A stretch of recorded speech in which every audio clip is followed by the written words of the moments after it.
Jadi pagi ini saya akan menyampaikan sedikit tentang data Dapodik untuk teman-teman SMK. Ya, di sini nanti akan ada 4 atribut utama, mulai dasar hukum, tren data, lini masa, dan perbaikan aplikasi Dapodik versi 2023. Nah, untuk dasar hukumnya, ya, ini kan kalau kita melakukan sesuatu kan harus ada dasarnya ya. Jadi biar enak nanti jalannya. Ini pertama adalah di Perpres 39 2019 tentang satu data. Kemudian ada Permendikbudristek nomor 31 tahun 2022 tentang satu data Dapodik, kebudayaan riset dan teknologi, dan kemarin juga ada surat edaran Ditjen Pordasmen ya untuk pemutakhiran data pokok pendidikan semester 1 tahun 2022-2023. Selanjutnya adalah keputusan Menteri Pendidikan ya nomor 262/M 2022 tentang pedoman penerapan kurikulum dalam rangka pemulihan pembelajaran. Kemudian ada keputusan Kepala Badan Standar Kurikulum dan Asesmen ya tentang Satuan Pendidikan Pelaksana Implementasi Kurikulum Merdeka pada tahun ajaran 2022 dan 2023. Nah, ini yang terakhir ya, keputusan Kepala Badan Standar Kurikulum dan Asesmen nomor 24 tentang konsentrasi keahlian SMK atau MAK pada kurikulum merdeka. Nah, sebelum lebih jauh nih kita lihat di sini ada tugas dan peran ya. Jadi kalau kita lihat di sini Dapodik itu ada 4 aktor utama di sini. Yang pertama adalah Satuan Pendidikan, kemudian ada Dinas Pendidikan. Dinas Pendidikan ada 2 ya. Jadi kalau Dikdas itu di kabupaten kota, kalau Dikmen itu ada di provinsi. Kemudian ada unit kerja dan Pusdatin. Nah, masing-masing punya tupoksi sendiri-sendiri ya. Satuan Pendidikan sebagai ujung tombak di sini ya, melakukan pengisian dan pengiriman data melalui Dapodik nih ya. Pastikan ini ya. Jadi kalau misalkan nanti datanya tidak diisikan oleh teman-teman di lembaga atau Satuan Pendidikan, nanti kita di pusat Satuan Pendidikan juga di Dinas Pendidikan juga akan bisa melihat kira-kira nanti data di lapangan seperti apa. Nah, ini ya.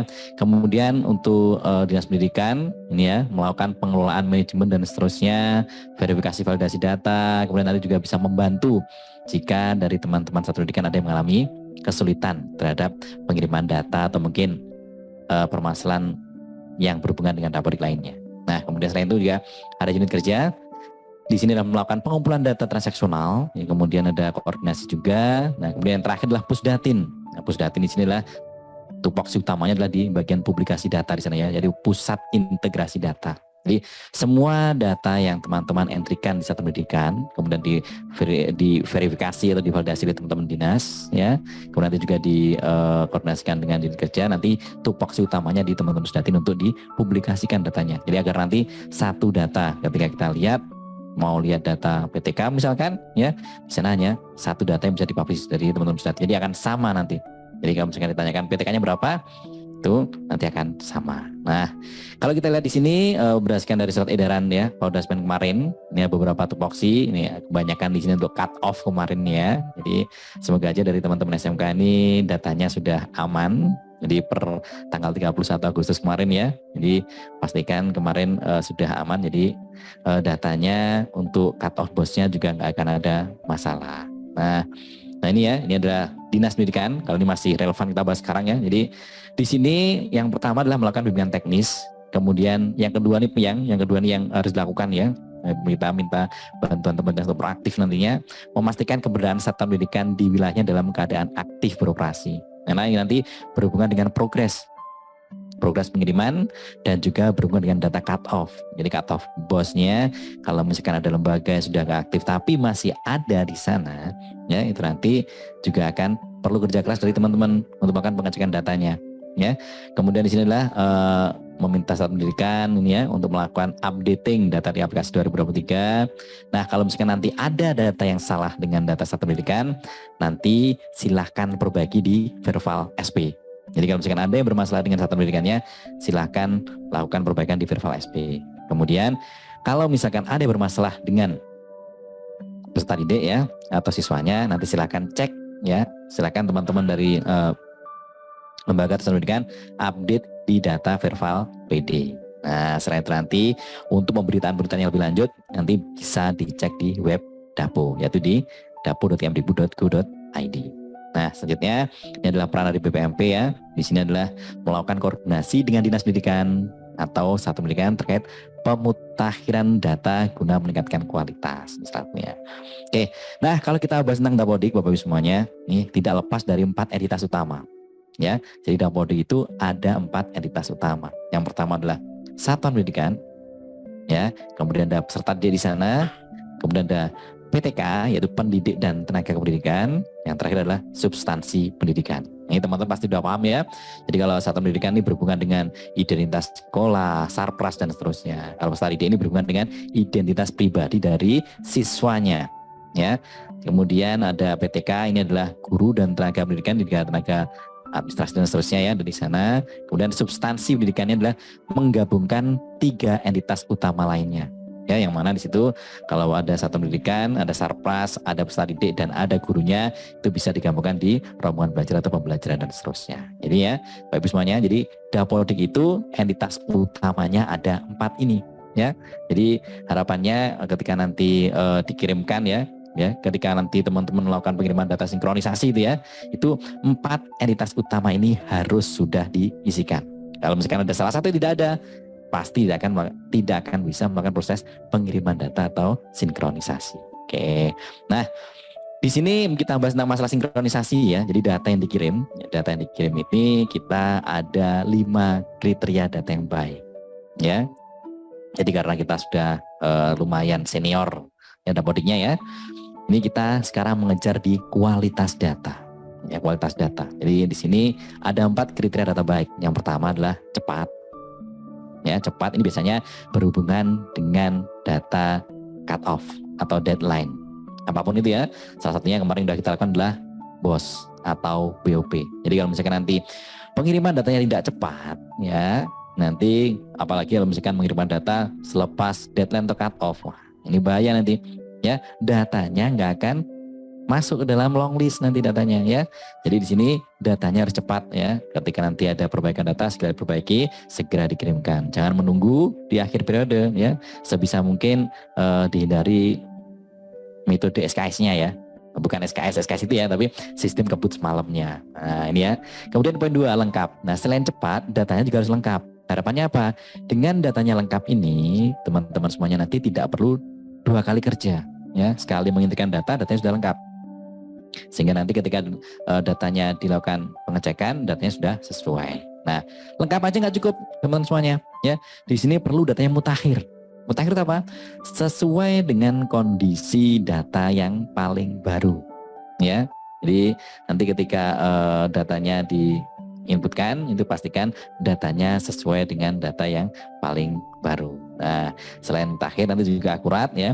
Akurat ini adalah datanya apa adanya. Ya, bukan ada apanya, bukan ya, tapi datanya apa adanya.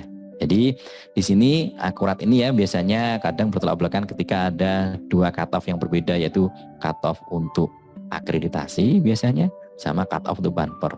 Nah, ketika cutoff untuk akreditasi biasanya datanya terlihat sangat bagus gitu ya, semuanya lengkap ya, tidak ada yang rusak dan seterusnya. Tapi ketika ada bumper, ada aja yang rusak. Nah, ini ya, kita pengennya sih datanya sesuai dengan data real yang ada di lembaga Bapak Ibu semuanya. Jadi kita bisa melihat di sana pencerminan data di lembaga itu seperti apa. Nah, dari poin 1, 2, 3, 4, 5 ini yang paling penting adalah yang poin 5 teman-teman semuanya ya.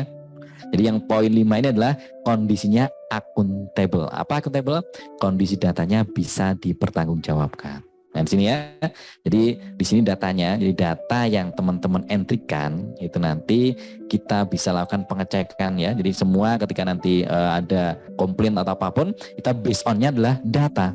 Ya, kita cek datanya. Misalkan ini data cut off kemarin, Pak, ini kita sudah melakukan cut off, sudah melakukan pengiriman data sebelum cut off. Tapi kok di cut off-nya data sekolah kami nggak ada. Nah, bisa kita lakukan pengecekan nih. Nah, setelah kita lakukan pengecekan, bener nggak? Sekolahnya sinkron sebelum cut off. Nah, oh ternyata benar. Ini sekolahnya sinkron sebelum cut off, tapi nggak muncul di long list. Kita cek lagi. Status sekolahnya aktif nggak pada waktu cut off? Nah, gitu kan. Wah, ternyata ketika cut off, status sekolahnya diset nonaktif oleh dinas. Nah, sehingga dia nggak masuk ke dalam long list. Nah, itu adalah data. Jadi semua yang kita lakukan adalah pengecekannya adalah melalui data yang Bapak Ibu kirimkan. Maka di sini Bapak Ibu ya, silakan lebih proaktif untuk melihat datanya. Oke, nah selanjutnya Tadi adalah kriteria data baik, ini adalah kita bahas kualitas datanya. Jadi kalau tadi ada 5 item, sekarang ada 3 item utama untuk kualitas data baik itu. Yang pertama adalah akurat. Ini kondisi datanya adalah lengkap dan wajar ya. Kemudian mutakhir adalah sama-sama seperti tadi yang kita sampaikan, datanya sesuai dengan data yang paling baru. Kemudian berkelanjutan. Nah, poin 3 nih, berkelanjutan. Berkelanjutannya adalah datanya diupdate setiap semester atau setiap periodik ya. Sehingga nanti ketika kita lakukan pengecekan data, progresnya ketahuan. Tahun pertama misalkan kalau bisa kita sangkut pautkan dengan DAK, bantuan banper untuk Sarpras misalkan ya, tahun pertama ada ruang kelas yang rusak berapa gitu. Harusnya nanti tahun kedua karena dapat bantuan, tahun keduanya harusnya datanya akan berkurang yang rusak ya. Jadi meningkat kondisi kualitas datanya gitu ya Pak Ibu semuanya. Nah kalau kita lanjut selanjutnya ada di trend data ya. Trend data kalau kita lihat, nah ya ini salah satu catatannya. Di trend data ini, ya di trend data ini biasanya ketika mendekati cut off, nah ya, ketika mendekati cut off, ini proses pengiriman datanya sangat tinggi sekali, ya sangat tinggi sekali. Jadi kalau kemarin waktu di tahun 2022 kemarin ya, karena cut off-nya barengan antara BOP dan BOS itu dalam satu waktu itu tembus sampai 170.000 ya dalam satu waktu, 170.000 lembaga. Dalam satu hari ini ya. Jadi banyak banget yang melakukan proses pengiriman data. Nah ini makanya itu bagus semuanya ya. Jadi kalau melakukan proses pengiriman data ini jangan dikirimkan di akhir periode. Nah kalau kita berkaca tentang Brexit kemarin ya, beberapa tahun yang lalu itu juga sama. Infrastrukturnya dibuat sebagus mungkin, tapi ternyata datanya atau jumlah pemudiknya terlalu banyak sehingga infra di Brexitnya nggak bisa menampung ya. Jadi bottleneck di sana sama dengan ini di kita ya. Jadi meskipun kita buat segede mungkin ya, tapi kalau misalkan dibuat barengan kita belum ada jaminan bisa mampu untuk menghandle semua request yang teman-teman kirimkan. Maka di sini ketika teman-teman melakukan pengiriman data atau updating data jangan dilakukan di akhir periode sehingga nanti datanya bisa lebih bagus sampai ke pusat ya. Dan lagi sebagai catatan, ketika nanti melakukan proses sinkronisasi data ya, pastikan ya dicek lagi, setelah sinkron dicek lagi, pastikan prosesnya berhasil dan di bagian laman sinkronisasi sudah tidak ada data yang melakukan perubahan ya. Karena kemarin ada kasus sudah sinkron, nggak dicek datanya berhasil tidak, tiba-tiba install ulang. Nah setelah install ulang datanya zonk, hilang semua. Nah setelah kita lakukan pengecekan data ternyata ketika melakukan sinkronisasinya gagal ya, gagal sehingga datanya tidak terkirim ke pusat. Nah ketika datanya tidak terkirim ke pusat, ketika teman-teman melakukan proses registrasi atau install ulang, datanya juga tidak akan masuk ke lokal karena belum terkirim ke server. Jadi pastikan ya, nanti lebih bijak lagi ketika melakukan proses sinkron, pastikan proses sinkronisasinya berhasil sehingga ketika nanti ada apa-apa dengan laptop atau komputer teman-teman di sekolah, itu teman-teman sudah ada backupnya di server ya. Jadi pastikan proses sinkronisasinya sudah berhasil. Nah, kita lihat di sini ya, Dapodik versi 23 itu apa aja. Nah, di sini ya, yang pertama, ini kita lihat ini pemindahan atribut jenis PTK. Ya, dulu atribut jenis PTK itu ada di PTK-nya ya. Kalau sekarang nempel di penugasannya. Ya, karena ada kalanya satu PTK ketika dia ada di 2 penugasan itu beda. Ya, bisa jadi satu sebagai kepala sekolah, ya, satu sebagai administrasi misalkan, atau satu sebagai guru kelas dan seterusnya ya. Kemudian ada penambahan atribut kebutuhan khusus untuk formulir PTK ya. Kemudian ada atribut kelas orang tua untuk PAUD. Kemudian ada penambahan endpoint web service ya terkait tentang aplikasi rapor. Penambahan pengisian ya, baru nih ya. Penambahan pengisian proyek penguatan profil pelajar Pancasila ya, khusus untuk sekolah penggerak penyelenggara IKM. Nah ini yang paling baru dan masih hangat sekali ini ya.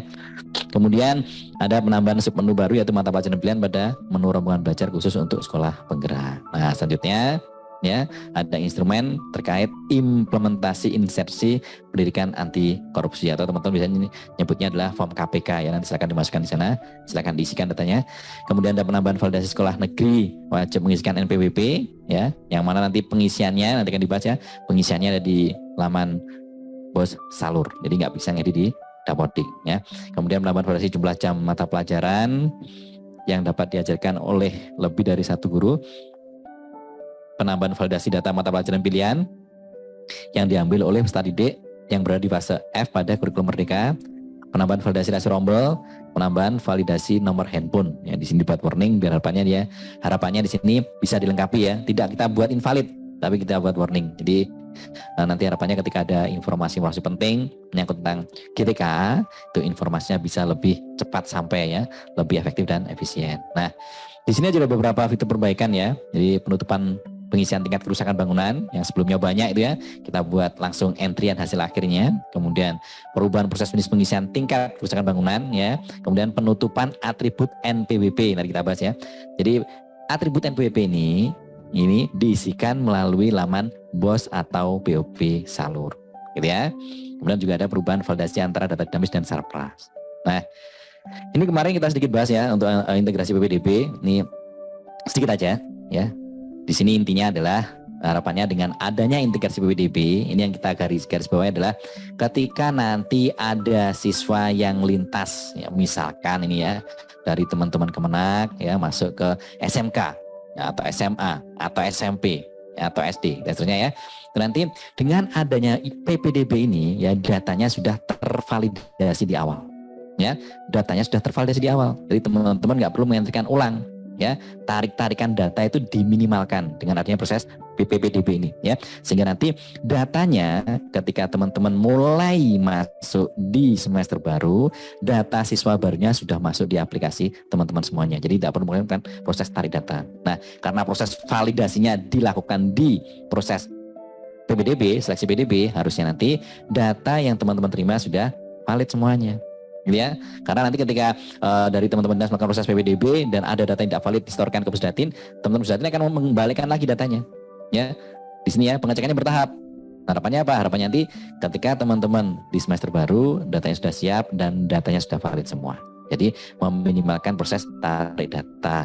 Ya, sehingga nanti ketika teman-teman di tahun ajaran baru langsung bisa memappingkan data siswanya dan ketika cut off bosnya data siswanya sudah siap. Gitu ya. Nah, ini kemudian kita kemarin juga PPDB juga ada kelulusan bersama ya. Jadi pastikan di sini ada kelulusan bersama Bapak Ibu semuanya.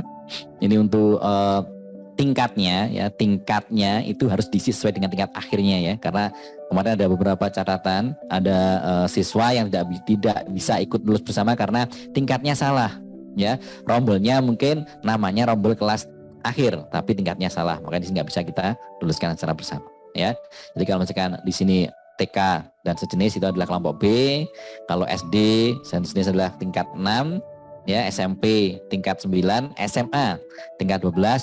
Nah, sedikit berbeda untuk SMK. Ya, di sini ya SMK ini kita cek ya kalau misalkan dia hanya sampai tingkat 12 maka tingkat 12 kita luluskan. Tapi jika ada yang sampai tingkat 13 makanya diluluskan adalah tingkat 13 gitu ya. Jadi ada sedikit spesial untuk teman-teman SMK. Nah, kemudian untuk yang poin 7 ini adalah untuk kesetaraan ya, kesetaraan paket A paket B. Di sini yang diluluskan ini ada catatannya ya. Yang diluluskan hanya yang sudah menginput nilai UPK. Nah, kemudian SLB juga sama. SLB yang diluluskan adalah yang tingkat tertinggi. Oke. Nah, ini sedikit kita bahas tentang implementasi kurikulum merdeka. Ini yang paling baru ya untuk 2022 ini ya. Yang tadi juga sempat dibahas oleh narasumber sebelumnya. Di sini untuk IKM itu ada beberapa klasifikasi ya atau tingkatan, mulai dari mandiri belajar, mandiri berubah dan mandiri berbagi. Nah, ini ya apa bedanya? Nah, ini ya kalau kita lihat di sini mandiri belajar ya, mandiri belajar ini masih menggunakan kurikulum 2013. Ya, ini pelajaran ya. Jadi mandiri belajar itu masih menggunakan kurikulum 2013. Nah, kalau mandiri berbagi dan mandiri berubah itu sudah menggunakan kurikulum merdeka. Gitu ya. Ini sekolah penggerak SMK PK 2021 dan 2022 itu sudah menggunakan kurikulum merdeka. Gitu ya. Teman-teman, ini untuk pengisian program konsentrasi kalian. Jadi sebelum melakukan pengisian di rombel ya, satu pendidikan yang mengimplementasikan ya kurikulum merdeka SMA atau SMK perlu menambahkan program konsentrasi kalian di Dapodik. Ya, penambahan layanannya dilakukan melalui aplikasi Dapodik untuk SMA ya. Kalau untuk SMK nih ya, ini penambahannya melalui manajemen Dapodik oleh Dinas Pendidikan. Ya, jadi kalau misalkan nanti mau menambahkan konsentrasi keahlian itu silakan koordinasi dengan teman-teman di Dinas Pendidikan untuk ditambahkan. Nah, ini kalau kita lihat ya, kompetensi kalian SMK di sini, konsentrasi kalian SMK pada kurikulum Merdeka diatur di Kemendikbudristek nomor 24/H/KR tahun 2022. Nah, ini silakan nanti dicek di sana ya. Kemudian pada diktum ketiga disebutkan bahwa satuan pendidikan yang menyelesaikan kompetensi kalian yang dikonversi sebagai dimaksud dalam diktum kedua wajib menginformasikan konsentrasi kalian hasil konversi dimaksud kepada Dinas Pendidikan Provinsi. Nah ini ya teman-teman semuanya, saya nanti dicek lagi di sana untuk memastikan tidak ada yang kelewatan. Oke, untuk referensi kurikulum SMK Merdeka juga bisa dicek di sini ya, https s.id struktur KM SMK. Ini teman-teman pasti sudah familiar dengan link ini ya. Nah, ini sedikit kita bahas untuk yang di dapodiknya ya, penambahan rombel, pengisian pelajaran, tugas tambahan koordinator, pemilihan tema dan matpol pilihan. Nah, di sini ya. Di sini untuk penambahan rombel belajar, ini silahkan ya. Di sini pasti lebih paham teman-teman yang di lapangan ya. Jadi silakan klik tombol tambahkan rombelnya ya, diisi sesuai dengan data rombelnya, kemudian disimpan ya.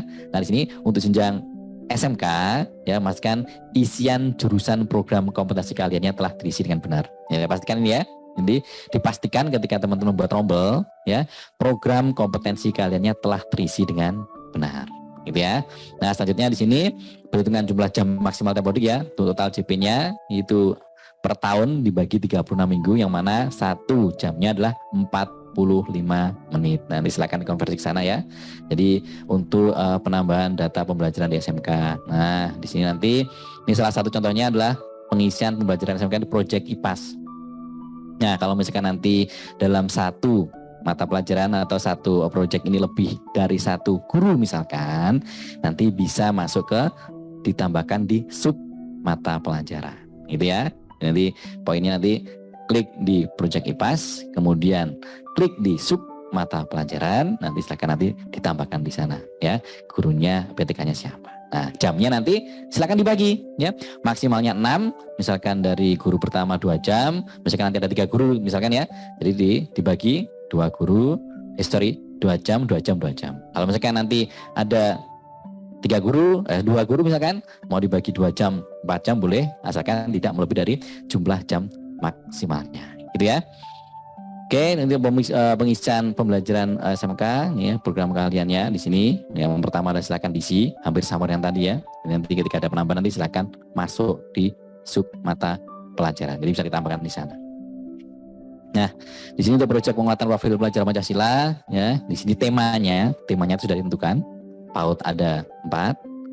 Untuk di Dasmen ini ya, teman-teman SMK juga ada 8 nanti. Nah, tapi nanti juga berbeda untuk penerapannya sendiri ya. Nah, untuk perekaman koordinator P5 ya. Yang pertama adalah silahkan pilih rombelnya. Ini pasti teman-teman sudah paham ya, karena kita mungkin ini penyampaiannya agak di tengah semester, jadi agak sedikit lambat mungkin ya. Ya nggak apa. Ini kalau misalkan nanti teman-teman yang belum paham, nanti silakan diikuti aja alurnya ya. Nah ini beban kerja tugas tambahan sebagai koordinator project ya, profil pelajar Pancasila ini atau P5 ya, diekvivalensikan dengan 2 jam tatap muka per 1 rombel ya. Jadi per 1 rombel itu ekivalensi dengan 2 jam tatap muka. Nah ya, untuk pemenuhan jam tatap muka paling sedikit 24 jam ya. Kemudian paling banyak mengampu 3 rombel ya, satu koordinator itu paling banyak mengampu 3 rombel, jadi 6 jam ya. Untuk koordinator P5 ini paling banyak adalah 6 jam. Nah kemudian selanjutnya ketika nanti sudah dimasukkan datanya ya, baru disimpan tuh perekaman tugas tambahan koordinator P5 ya. Jadi nanti silakan masuk di gurunya, kemudian masuk di tugas tambahan, silakan tambahkan sebagai koordinator P5, tambahkan SK dan seterusnya, silakan dilengkapi datanya. Nah, untuk ketentuan pemilihan tema Bapak Ibu semuanya di sini ya, ada untuk PAUD 1 sampai 2 project profil, SDMI 2 sampai 3, SMP 3 sampai 4, SMA 3 sampai 4. Nah, yang agak sedikit berbeda di sini di teman-teman SMK. Banyak ini di teman-teman SMK ya. Jadi dia dibedakan dari kelasnya ya. Jadi kalau untuk SMK kelas 10 ini adalah 3 profil dengan 2 pilihan, dan 1 tema keberkerjaan. Ya, kalau kelas 11 2 profil, 1 pilihan dan 1 tema keberkerjaan. Nah, kalau kelas 12 ini 1 profil dengan tema keberkerjaan. Jadi agak sedikit berbeda khusus untuk yang teman-teman di SMK. Nah, kemudian untuk pemilihan tema P5 ya, silakan diisikan di rombelnya, pilih rombelnya. Kemudian di sini nanti sudah otomatis ada, silakan tambahkan di perekaman ya, perekaman kartu P5, klik pilih temanya ya. Kemudian pilih tema proyek penguatannya, lengkapi data PTK-nya ya, klik tombol simpan. Ini catatannya. PTK dipetakan sebagai PTK yang dipetakan pada pemilihan tema P5 dapat diisi oleh koordinator P5 atau fasilitator P5. Nah,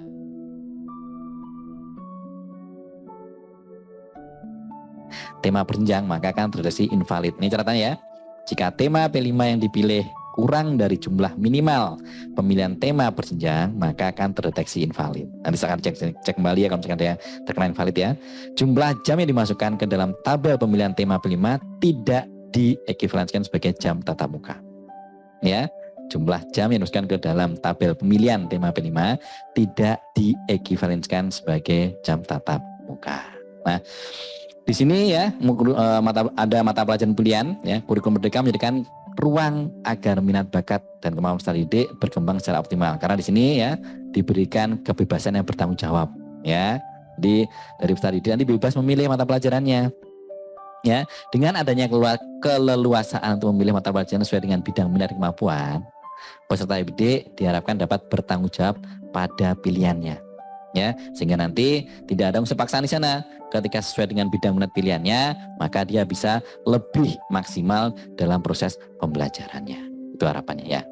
Nah, ini kalau kita lihat di kelompok mapel pilihan SMK ya. Di sini mata pelajaran pilihan merupakan mata pelajaran yang dipilih oleh peserta didik ya, berdasarkan rencana atau passionnya untuk pengembangan diri, baik untuk berwirausaha, bekerja atau bidangnya ya, untuk melanjutkan pendidikannya. Jadi nanti bisa milih lintas ya, jadi IPA, IPS bisa milih lintas, jadi ada sebagian yang dipilih di IPA, sebagian dipilih dan seterusnya gitu ya. Kemudian mata pelajaran pilihan SMK kelas 11-12 tadi dari mapel konsentrasi dan mapel SMA. Pelaksanaan mata pelajaran pilihan diatur lebih lanjut oleh pemimpin unit utama yang membidangi kurikulum asesmen dan penentuan. Rasio jumlah rombel mengikuti efisiensi rasio rombel ya. Kemudian di sini kalau kita lihat ya, menunya dari sini perekaman pilihan ya di bagian ruang belajar di paling bawah ini untuk mapel pilihan. Penambahan menu mata pelajaran pilihan ini untuk mengakomodir penginputan mata pelajaran pilihan di kurikulum merdeka. Untuk menginput data mata pelajaran pilihan caranya adalah ya klik menu rombel ya sebelah kiri itu ya, klik menu rombel, kemudian klik sub menu yaitu mata pelajaran pilihan atau mapel pilihan di sana. Nah, di sini akan muncul seperti ini ya, klik tombol tambah, lengkapi data rombelnya, simpan gitu ya. Nah, dalam hal ini peserta didik untuk mapel pilihan lebih dari 36 peserta didik, satu pendidikan dapat membuka rombel belajar baru ya. Kalau misalkan dia lebih dari 36 itu bisa membuat rombel baru. Oke, nah di sini pilih tombol tambah mata pelajarannya, kemudian simpan ya. Alokasi masing-masing pelajaran selain mata pelajaran prakarya dan kewirausahaan yaitu 5 JP per minggu atau 180 jam per tahun gitu ya. Nah, ini untuk perekaman mata pelajaran pilihannya, tambah pembelajaran kelompoknya, silakan di sana ya, ikuti aja alurnya. Klik simpan, pilih mata pelajaran pilihan, isikan SK-nya, ini biasanya wajib diisikan ya, SK mengajar ya. Jadi yang ada tanda bintangnya itu silakan diisi, nah wajib diisi. Kemudian yang jadi catatan lagi untuk jam mengajar per minggunya itu di sana sudah ada informasi maksimal jamnya ya. Jadi jangan lebih dari maksimal yang sudah ditentukan, nanti akan menjadi invalid. Oke, perekaman atau pilihan anggota rombel di sini ya. Jadi untuk menginput data anggota rombel ya, pilih salah satu rombel belajar, kemudian tombol anggota rombel, silakan seperti rombel reguler ya. Nanti silakan dipilih, masukkan di peserta didiknya, silakan dimasukkan ke rombelnya ya. Setiap peserta didik wajib nih catatannya ya. Setiap peserta didik wajib memilih 4 sampai 5 mata pelajaran dari kelompok mata pelajaran pilihan. Wajib ya, wajib memilih 4 sampai 5. Nah, untuk mata pelajaran pilihan kelas 11 dan 12 tidak ada syarat jumlah minimum peserta didik ya. Jadi tidak ada syarat minimum jumlah peserta didiknya. Oke, terima kasih. Itu yang bisa saya sampaikan. Kurang lebihnya mohon maaf.